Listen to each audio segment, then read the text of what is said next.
Welcome to YAP with YAP, a podcast series from the YAF's Youth Advisory Board. Preventing violence from affecting young people is possible. This episode of YAP with YAP, we discussed that by working together, we can build effective, long-lasting solutions. But it takes consistency, collaboration, and most importantly, care. Let's get to work. One, these groups are scapegoats for frustrations. And two, it is just a massive echo chamber. Mm-hmm. So in that, I do want to pose a question. It's a big task to tackle the system from the top down. But what do you think teachers, psychiatrists, support workers, youth workers, anyone who works with young people now who might be impacted by these frustrations, what steps do you think they can do to help these young people to overcome this and not be negatively affected by this and kind of potentially fall into a cycle of violence or crime that they wouldn't have otherwise fall into? I think the top one has to be, for any issue we've got in society right now, a multi-agency approach. I think every service that I know young people come across, they work in silo.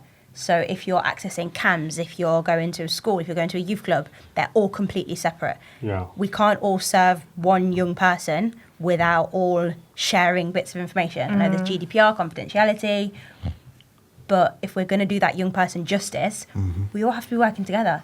I think we talked about this as well, beforehand as well, that it shouldn't be something that someone should take ownership and take all the credit for. Yeah. Because if your whole values are to help people and to get the best outcome, it shouldn't be like, I did it. Not they didn't do it.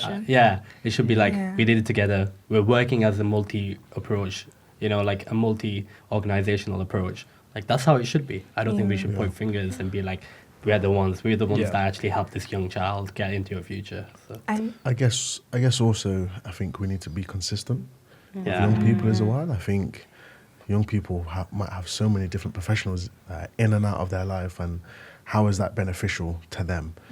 That can then cause them to go off the rails as well. So I think we, as professionals need to be consistent, not have a social worker in this agency, then they've got another social worker here, they've got a youth worker here.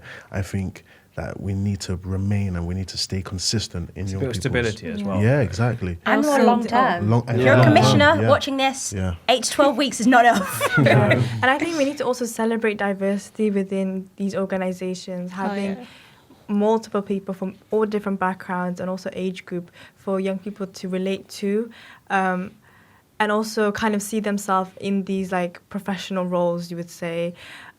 So they say, oh, I can go into these roles. It's not just a white man job.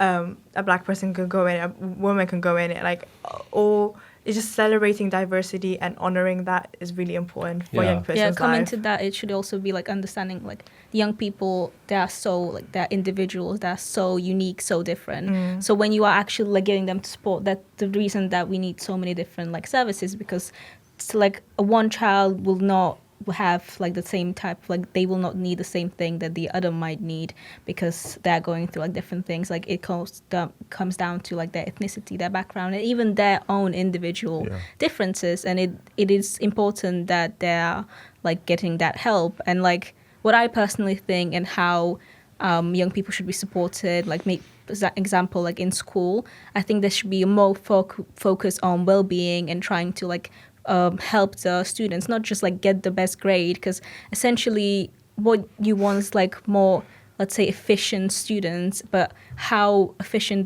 the young people will be if they're not happy.